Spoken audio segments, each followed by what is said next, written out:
Sin City Submission Series is proudly brought to you by CBD Health Solutions, injitsu.com, Impact Dental Designs NYC, and Zebra Mats. Train with confidence.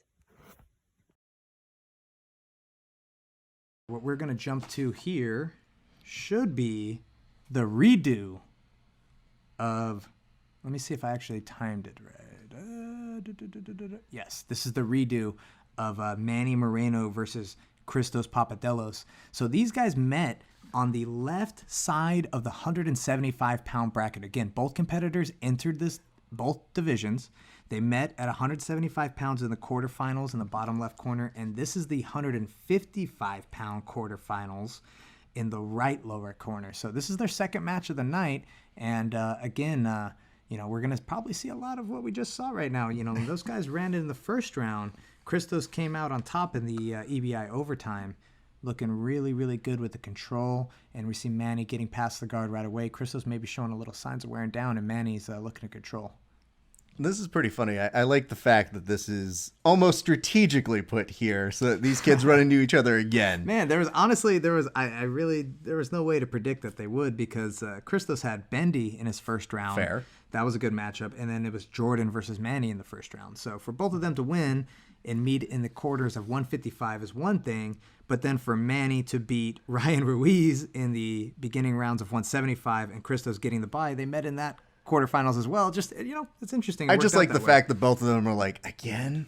I got to see this dude again? I know, and it was a grueling match. It went the whole distance and into EBI, so...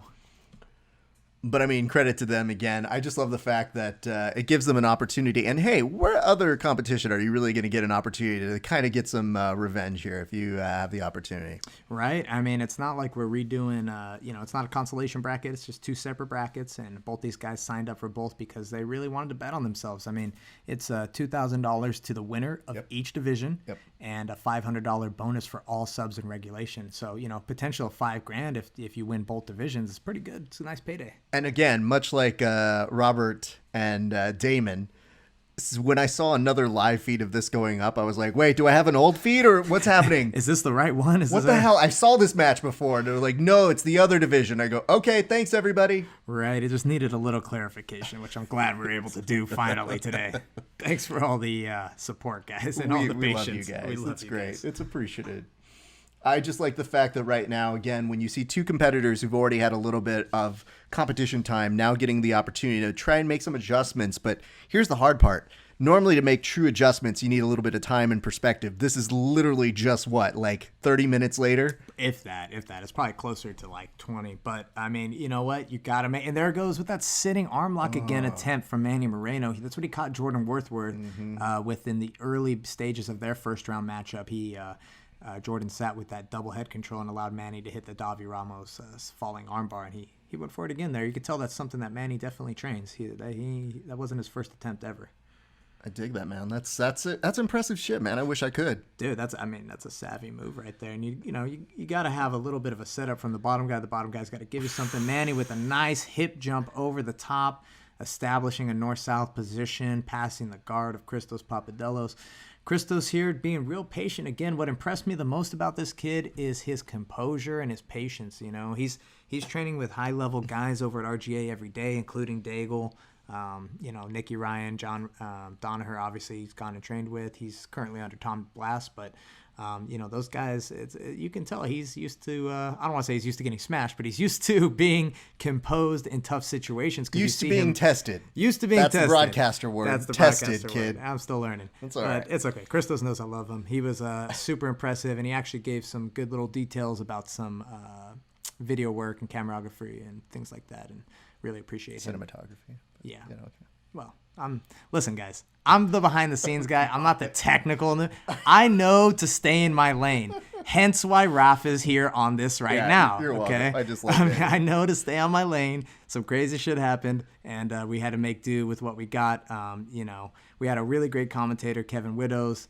Shout out to him, man. Shout out to him, man. His commentary got nuked and bummed us all out, but the silver lining is me and Raf get to sit down and have a cup. And I'm sure Kevin will be back at a future opportunity. 100%. Really, the dream team is you and Kevin. That's the dream team. I look forward to working with him. He's great, man. You two together would be just the dream team. Not a fan of his ability to be funny and do jiu-jitsu. That's kind of like what I try to do, except opposite. Except he's a black belt, so you're kind of I don't obsolete. need that. And I will cut this stream off right now. As we continue on, these gentlemen are now working, and this is great, man. Look at the nudging over to the cage. Like, that does tell you how much they've been able to adapt within the time that they have been rolling. You know what? A lot of these guys, we had a separate competition area with warm-up mats and all that, but a lot of these guys just chose to stay near the cage and watch all the matches, and I think that some of the strategy started imparting to the guys that maybe don't spend a ton of time there. Manny pushes them against the fence and chooses to let him off and recenter. Again, perhaps these guys know that they're pretty evenly matched. They already spent 7 minutes grappling each other in regulation, and I think they both know that it's probably going to go to EBI again. And again, I mean, that's probably the outcome that will happen. But the nice part is, at the very least, I always feel like in these moments, at this time in a competition, you just kind of go, fuck it, let's just do it. Right, exactly. Let's try something and there you new. See, Christos coming up with a nice underhook. I'm sorry, that was Manny on the nice underhook attempt, coming up to dogfight, and he's sitting back into the leg lock, looking for that like knee bar with the leg inside position, maybe switching off to the toe hold now, creating some action. And this is kind of, Christos doing a really good job of defending. It looks like, I remember watching this part specifically and seeing the squeeze from Manny Moreno's legs. Manny Moreno had a figure 4 locked up on Christos' top leg, which you guys can't really tell, and is laying on Christos' bottom leg so that Christos can't use that secondary leg defense. You see Christos pushing Manny's figure 4 lock and trying to pull his bottom leg out first. See, there's that bottom leg. He needs to escape that first before he can escape the primary leg that Manny has his hands on. And Christos knows that. He's doing a really good job of staying composed. I think the entire time he was doing it with the awareness of like, I'm good, but I'm just not out yet. Exactly. And you see Manny going again for that outside heel hook, but his knee line is just too low. Christos' knee line is pretty much freed at this point, and it's just a matter of a squeeze that Manny has on. But Manny could still attack that Russian toe hold or regular toe hold attempt as well. And we're going to see if Christos can pull that secondary leg free. And there it is. And they break out of it. Man, that's one of the most disheartening things of being like, man, we were stuck in there. I had my moment. I could see it happening. And yet you got to go right back to the center and go right back to work. A lot of times you're only going to get one opportunity, and when that opportunity presents itself, if you're not able to capitalize, that might be it for the entire match. When things are evenly matched, you're going to see these situations where these guys are kind of stuck in a stalemate. Just, skills-wise, they're too even, and, we're going to see if they're able to create some more action. Got that coin toss here, going to the EBI.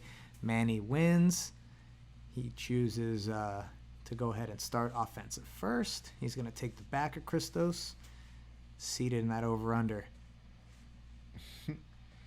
I like the overpronounced right arm going over. It'd be like, well, there was a little debate of a matter of what Christos wanted to lean forward a little bit, but there has to be chest-to-back connection in addition to the hands. So we're just making sure that everything was fair here. I like to put my knee in the spine of the guy in the back, and I keep my hand on the defensive guy so that when I say 1, 2, 3, go, I take them both off, and both guys have a fair start. And we see Christos doing a really good but a nice scoop back up for a split second here. That was nice. He grabbed that chin and tucked his hips back up underneath Christos. Christos doing a really good job. Reverse Alcatraz escape on that body triangle.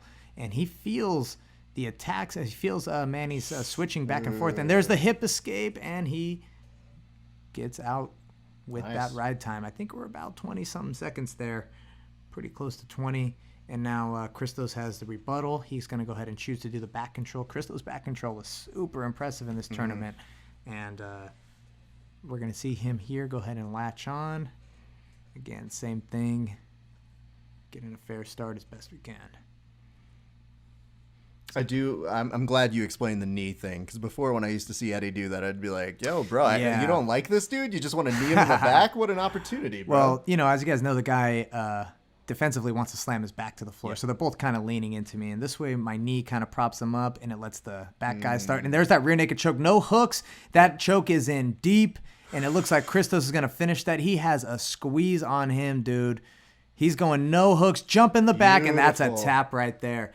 Didn't have the hooks in, but had the full rear naked choke sunk. And here he says, look at me now. Is that really what he said? That is what he said. Oh, is that? That is I what he wasn't said. sure. That is what he said. He's like, look at me now. How about me now? And that was what I was saying before, man. Some guys who really came out and show out. Christos Papadelos beating Manny Moreno both times in EBI overtime, as well as the regulation submission over Bendy Casimir. Man, that's for a purple belt. Absolutely. And that's to be impressive. fair, earned.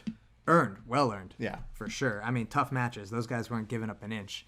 I just couldn't tell if you were making up a "How do you like me now?" kind of thing. I was like, I don't think honestly, he the said kid that, said it. No, he said it. Good for him, Yeah. man. He came out there with the confidence and, paid his way from New York all the way out there and entered 2 divisions. I mean, shit, I like to dig see it, dude. people perform.